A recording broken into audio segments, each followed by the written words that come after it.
Wow! Totoo kaya ito?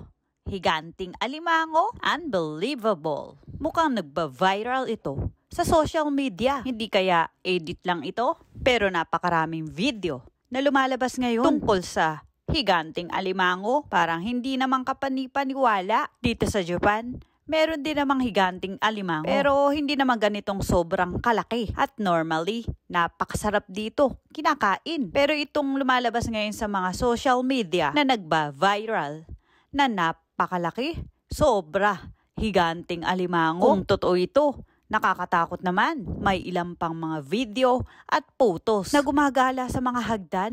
Para palang mga alien ang dating. Pero parang hindi naman kapanipaniwala. Ewan lang natin. Baka nga meron totoong higanting alimango. Pero sa panahon ngayon, parang malabo na yata ito. Ano yun? Panahon ng mga dinosaurs? At eto pa, isa pang nag-viral na photo. Sobrang laki naman. Parang kaya nang kumain ng tao. Napakagaling na talaga ngayon na social media. Kung ano-ano na talaga ang lumalabas. Pero dito sa isa, naniniwala talaga ako. Yan. Totoo yan. Over. Sobrang laki. Yan ay talagang totoo. Ewan ko lang sa unang balita. Kayo nang bahala.